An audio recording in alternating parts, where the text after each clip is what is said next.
at her, she let her gaze drift on. Breckenridge was hemmed in by not one, but 3 dashing ladies, all patently vying for his attention. She sincerely wished them every success, and prayed he take the sensible course, and pretend he hadn't seen her. She was certainly going to pretend that she hadn't seen him.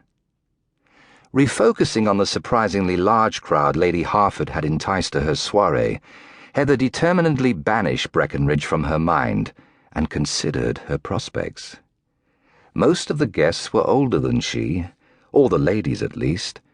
Some she recognized, others she did not, but it would be surprising if any other lady present wasn't married, or widowed, or more definitively on the shelf than Heather.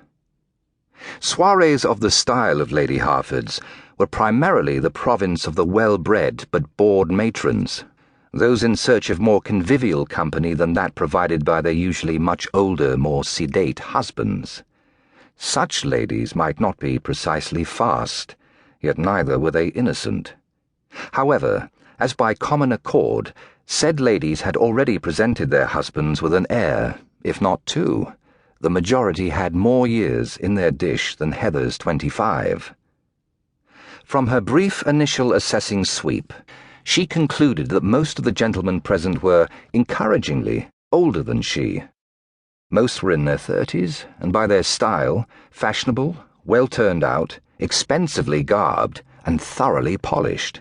She'd chosen well in making Lady Harford's soiree her first port of call on this, her first expedition outside the rarefied confines of the ballrooms, drawing-rooms, and dining-rooms of the upper echelon of the ton. For years, she'd searched through those more refined reception rooms for her hero, the man who would sweep her off her feet and into wedded bliss, only to conclude that he didn't move in such circles.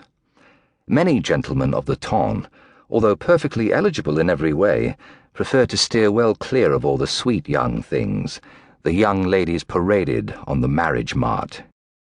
Instead, they spent their evenings at events such as Lady Harford's, and their nights in various pursuits, gaming and womanizing, to name but 2. Her hero, she had to believe he existed somewhere, was most likely a member of that more elusive group of males.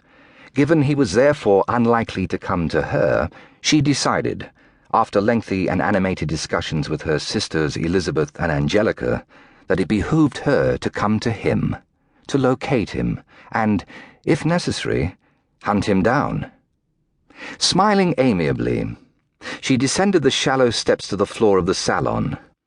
Lady Harford's villa was a recently built, quite luxurious dwelling located to the north of Primrose Hill, close enough to Mayfair to be easily reached by carriage, a pertinent consideration given Heather had had to come alone. She would have preferred to attend with someone to bear her company, but her sister Eliza, just a year younger and similarly disgusted with the lack of hero material within their restricted circle, was her most likely co-conspirator, and they couldn't both develop a headache on the same evening without their mamma seeing through the ploy. Eliza, therefore, was presently gracing Lady Montague's ballroom, while Heather was supposedly laid upon her bed, safe and snug in Dover Street. Giving every appearance of calm confidence, she glided into the crowd. She'd attracted considerable attention. Although she pretended obliviousness, she could feel the assessing glances dwelling on the sleek, amber silk gown that clung lovingly to her curves. This particular creation sported a sweetheart neckline and tiny puff sleeves. As the evening was unseasonably mild and her carriage stood outside, she'd elected to carry only a fine topaz and amber Norwich silk shawl, its fringe draping over her bare arms and flirting over the silk of the gown. Her advanced age allowed her greater freedom to wear gowns that, while definitely not as revealing as some others she could see, nevertheless drew male eyes. One gentleman, suitably drawn and a touch bolder than his fellows, broke from the circle surrounding 2 ladies and languidly stepped into her path. Halting, she haughtily arched a brow. He smiled and bowed, fluidly graceful. "Miss Cynster, I believe?"